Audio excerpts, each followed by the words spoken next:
নমস্কার দর্শক বন্ধুরা, আশা করি আপনারা ভালো আছেন, সুস্থ আছেন। আমি কবিতা হানি কিচেনে আপনাদের সকলকে স্বাগত জানাই। জামাই ষষ্ঠী উপলক্ষে আমি একটা নতুন ধরনের রেসিপি নিয়ে এসেছি, কাঁঠালের আইসক্রিম। জ্যাকফ্রুট আইসক্রিম তৈরি করার জন্য যে যে উপকরণগুলো লাগবে আমি সেটা বলে নিচ্ছি।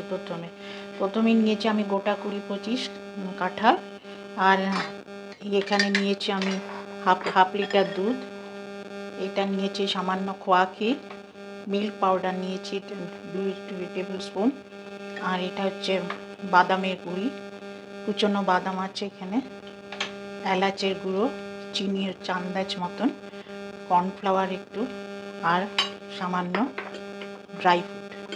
এবার আমি শুরু করব। দুধটা এখন ঘন করবি। হাফ লিটার দুধটা অন্তত প্রায় 250-তে নিয়ে আসতে হবে, মিডিয়াম ফ্লেমে।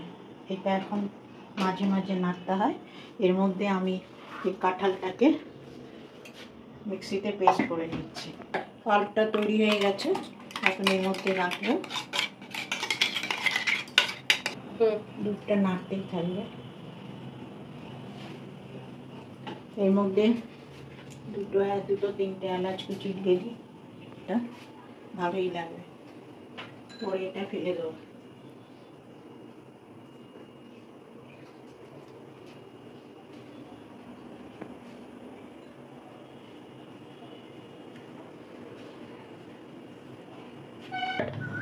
আমি এখানে সামান্য একটু দুধ নিচ্ছি, মিল্ক পাউডারটা গুলবো। মিল্ক পাউডার সাধারণত অল্প একটু ঠান্ডাতেই হয়, ঠান্ডা দুধেও করা যায়, আমি একটু গরম করলে তাড়াতাড়ি হয়ে যায়। এখন মিল্ক পাউডার নেবো 2 চামচ টেবিল স্পুন হচ্ছে মিল্ক পাউডার।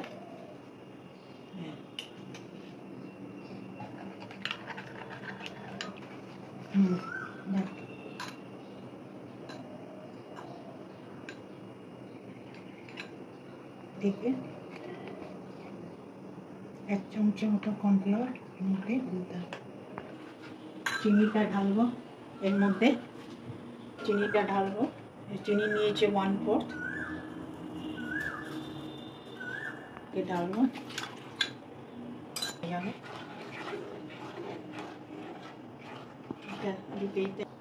দুধটা বেশ ঘন হয়েছে। দুধটাকে এখন একদম ঠান্ডা করে তবে এটার মধ্যে পাল্পটা দেবো কাঁঠালে। আর দুধটা ঠান্ডা হয়ে গেছে, এখন আমি কাঁঠালের পাল্পটা দিয়ে আবার একটু নাড়াচাড়া করবো।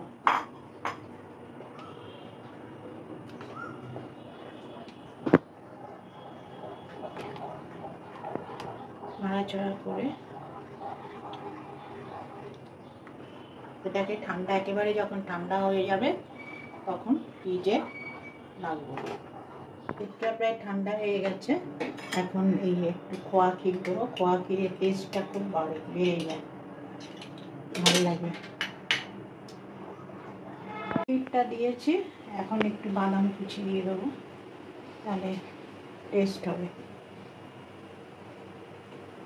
এবার কিছুক্ষণ পর ঠান্ডা করে তারপরে ফ্রিজে রাখবো। একটা ঠান্ডা হয়ে গেছে, এখন এর মধ্যে ঢালবো।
এবার এগুলো ডিপ ফ্রিজে রাখবো একদিন, পুরো একদিন রাখতে হবে। আর এইগুলো ই করে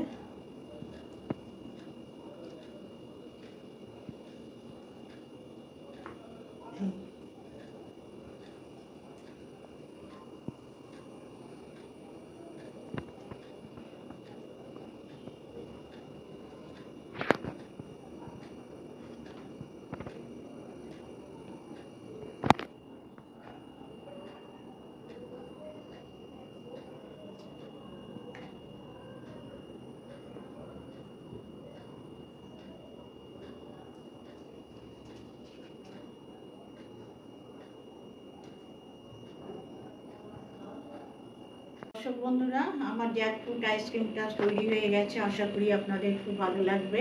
নতুন ধরনের একটা রেসিপি। এই রেসিপিটা যদি আপনাদের ভালো লাগে থাকে, ভিডিওটাও যদি ভালো লেগে থাকে, তাহলে লাইক করবেন, শেয়ার করবেন, আমার চ্যানেলটা অবশ্যই সাবস্ক্রাইব করবেন। আজকে এখানেই শেষ করছি।